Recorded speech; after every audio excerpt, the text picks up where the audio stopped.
from Pure, and it looks like he's also going to stream down and make a little push on the map here with Zealots and Archons. So a Zealot Archon combo army, it looks like, pushing out for Pure, and this is going to be a very telling engagement with those Corsairs. It looks like, I don't know how much Zero has on the ground to combat this at all, and it looks like he's actually in the process of trying to harass, so he does not look like he's going to have lots of units at all. And the timing on this is almost perfect. Pure coming into Zero's expansion here. He only has the one sunken colony, a handful of Hydralisks to protect against this. Some Lings coming in from the back now, it looks like, but that's a really solid SimCity. Oh, but out of nowhere, Hydralisks stream in to reinforce for Zero, and they're going to handle this force, it looks like, from Zero. Oh, and the DT sneaking in the meantime. A lot of solid multitasking coming in, and it looks like actually the drones are going to survive. Pure's force has been eliminated for the most part. It looks like the only things left of those Archons. The sunken colony takes out one of the Archons, the other Archon retreating. Additional Zealots, however, coming in to reinforce, but Mutalisks are handing it to them. Another sunken colony in the back of the base, taking it to the rest of those Zealots. And it looks like the DTs are back in the field and playing, but then Overlord Speed upgraded is back here, and it's going to be able to detect that DT. It looks like Pure has been defeated in this this little skirmish. A lot of stuff going on in there. I like what Pure tried to do there with his DTs. The sign of a very good StarCraft player is one who does not basically give up on their investment. When you went to the effort of teching up to and producing DTs, you need to make use of them, and he did in that skirmish. He sent them in the midst of all that confusion and forced Zero to kind of locate them and maneuver his drones around to try and prevent them from doing severe damage. But at the same time, Pure was in fact rebuffed. He's trying to expand here again to take a third base, but I don't know if he's going to be able to do so. Those Mutalisks have spotted that again, and it looks like he's got the Hydralisks to back him up this time. Those Mutas are doing a fair amount of damage to those retreating Zealots. It looks like a storm, not very effectual on those Muta. And though it did buy some time, but a storm going off on those Hydralisks, and that was certainly effective. Very nice play there from Pure, and it looks like we're going to have another engagement here. Corsairs against Mutas and Zealots against Hydralisks. Those Zealots clean up the Hydralisks without too much difficulty, and those Mutalisks are forced to retreat.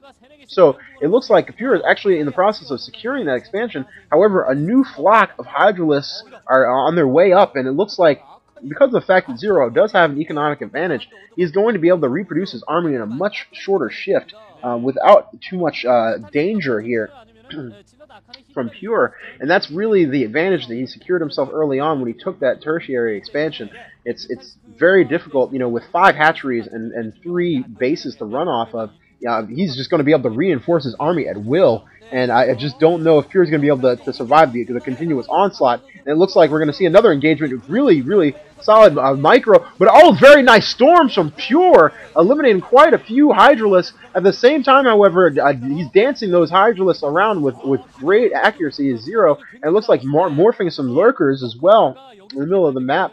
We have Mutalisks as well as Hydras on the field all over the place for Zero. And it's a matter of, that's a race against time, really, it seems like, for me, for Pure here. He's got to get this expansion up, and he's got to do damage. A DT protecting this tertiary expansion, a lot of cannons up, and it looks like it's going to force Zero to withdraw. Another storm going down on that, on some of those lurkers, but not enough to take them out. And it looks like those lurkers are going to survive, albeit with not very much health.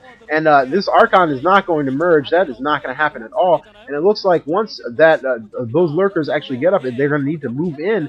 And a push coming from Zero here. He's got those lurkers burrowed with Hydralisks for support. And takes out an Archon, dodges a storm, takes out another Archon. Just really nice play here from Zero, and he's just pushing into the secondary of Pure here. And I don't know that he's going to be able to defend this. An observatory coming up, but it's obviously late. He does not have any observers on the field to be able to combat these lurkers.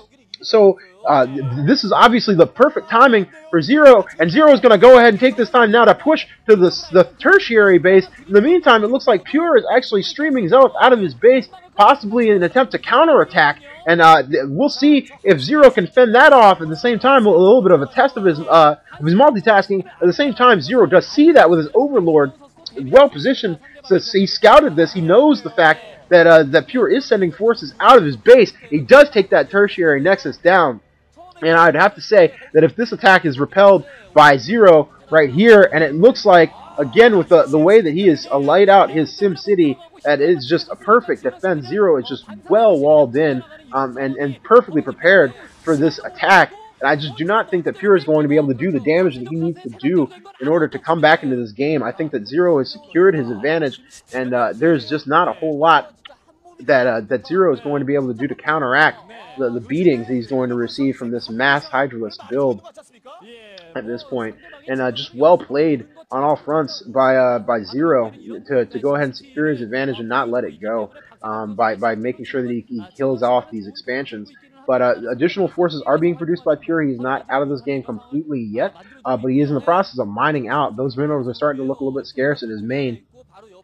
In the meantime, plentiful economy going in for Zero at this point, and Zero is still producing, it looks like, additional Hydralisks. He has a force of Hydralisks and Mutalisks and Lurkers at this point buried on the field. I do not see it. There is an observer out on the map, at least for Pure at this point, so he does have that going for him. He's not completely in the dark against these Lurkers, but he's really going to have to do something masterful in this encounter to win, and it looks like he is going to throw down some storms, but a very, very solid job of splitting up those Hydralisks by Zero, and it looks like he's just amassing so much of military here.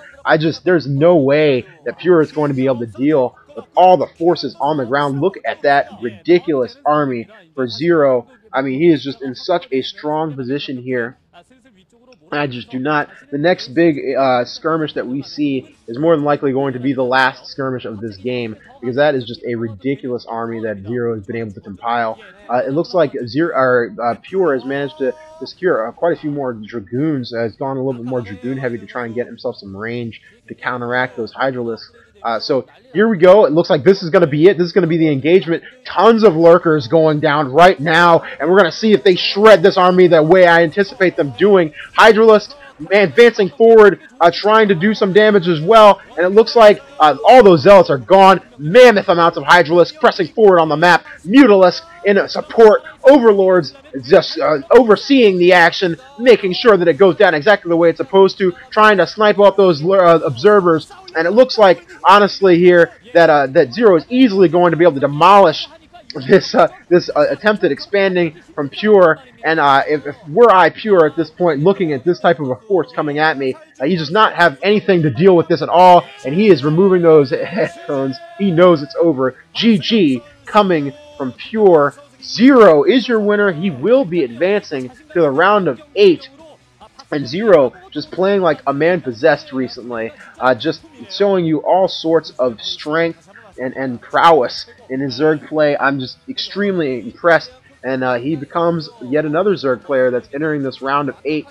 And to revisit an earlier point, I mean, pay attention, folks. I really think, I've said this before, and I'll continue to say it, because I think it bears acknowledging that we are seeing a shift in the metagame, and really Protoss is going to have to figure something out. The top tier Protoss players are going to have to try and come up with something to combat the new Zerg builds that are directly built to counter this the SARE-DT build Forge for its fastest band. But anyway, thank you for watching, thank you for listening. I hope you enjoyed that game. This has been Weapons Left. GG.